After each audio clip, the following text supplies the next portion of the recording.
Nick, good to see you. Today we are sharing 3 year-end tax tips. The end of the year is creeping up right now, and so it's a great time to start thinking about your taxes for the upcoming year. So we are sharing 3 tax saving tips to do now that can get us on track for 2024. And your first tip, you say max out your Roth IRA or consider Roth conversions, but that deadline is fast approaching. Well, if we think the deadline's fast approaching to 2024, so there's only a couple things that you can do before the end of the year. Roth conversion is one of them. We'll touch on that in a little bit. And the reason we bring this up is obviously if we look at the situation, the future of our tax situation in this country is not too good for people. It's good for the government. It's not really too good for us. Because they're already saying that come January 1 of 2026, tax rates are likely going to go higher, or actually are going to go higher. They're going to revert back to the previous tax brackets that were back in 2017. So right now, this is what we're seeing. And this gives us some opportunities in that we can use some tax deferred accounts to really help out with some of this. That's one way that we can do things. Another thing is we can look at Roth IRAs. And those tax deferred accounts, and let me go back there a second. There's going to be some opportunities that we can touch on because a lot of people are using money market accounts right now. Money market accounts pay higher interest rates. That's great, but it also causes a tax problem, which you're going to find out in the month of April when you get your taxable interest statement from the banks. And all of a sudden you see that 5% interest on that money market account comes with a tax sticker as well.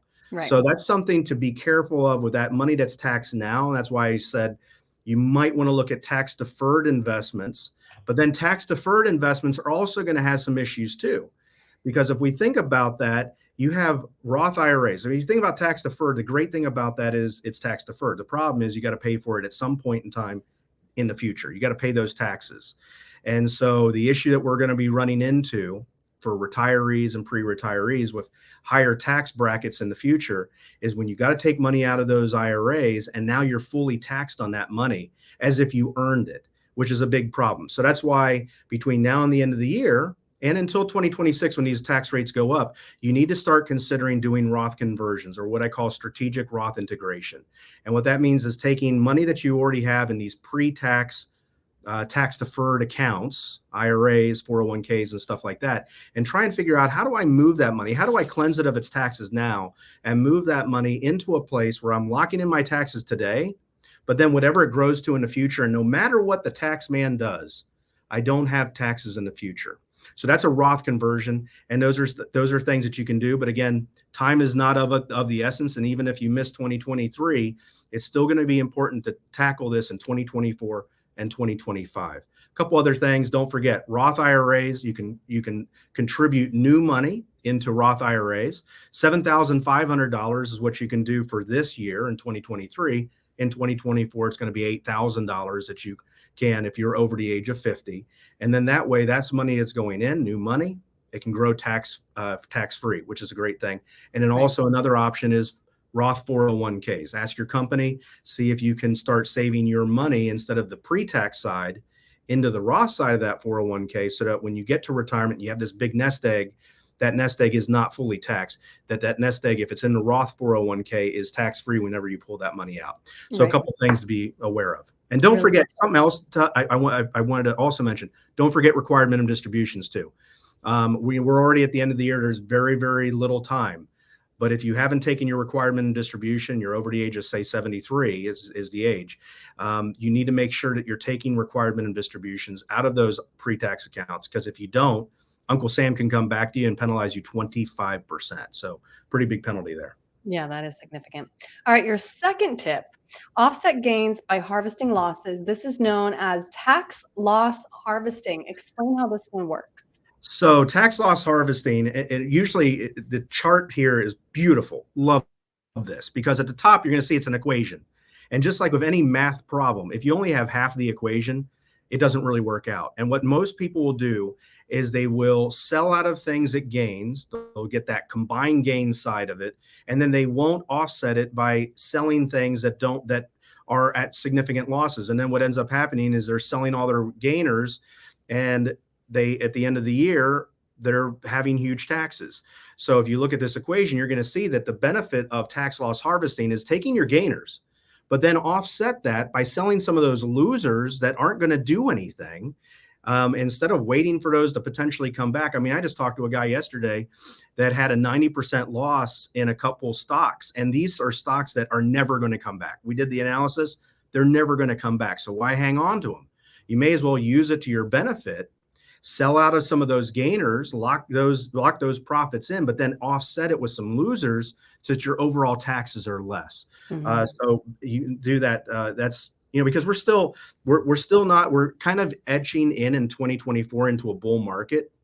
And so if you think it's bad now and you might have taxes by selling out of things now, just wait until a bull market resumes, and then you'll be locked into those positions. So use this as an opportunity to try and get out of some things that you want to get out of and offset those gains with losers.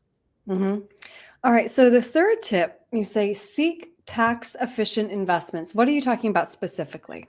So there's an issue, and I alluded to this a little bit ago. There's issues with these money market accounts, these CDs that are paying 5%. Yes, it's exciting. Yes, it sounds great.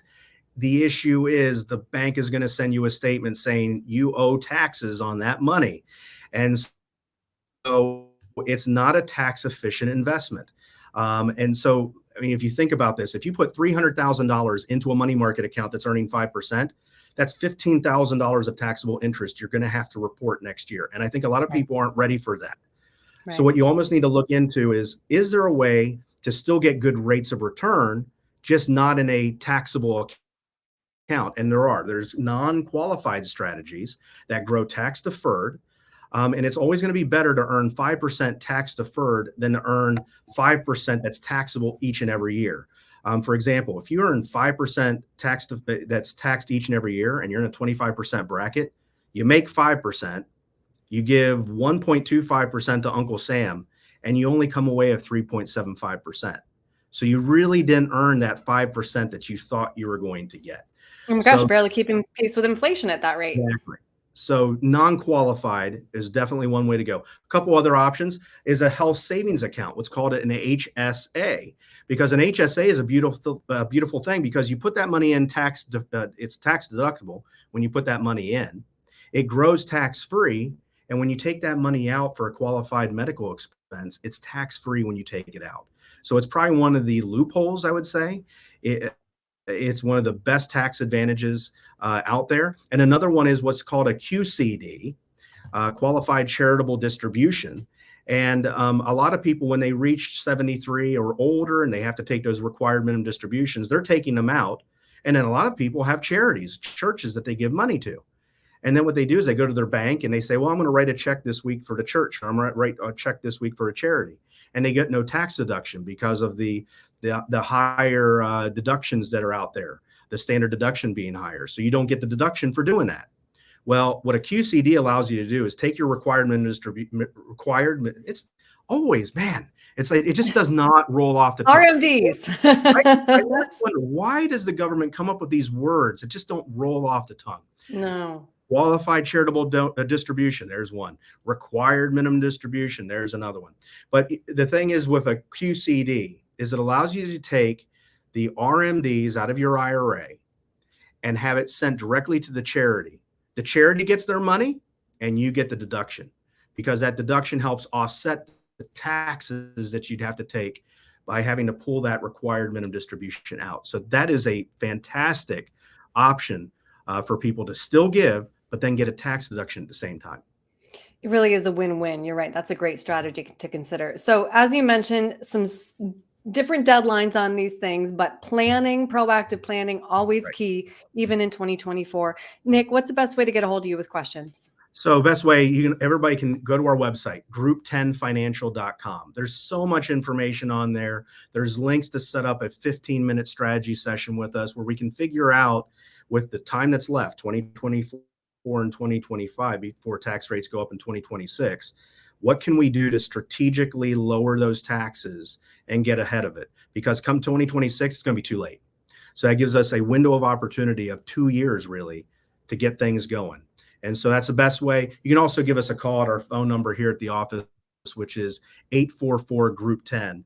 And you can schedule a 15-minute strategy call just to see what's going on and what we can do to help. Mm-hmm.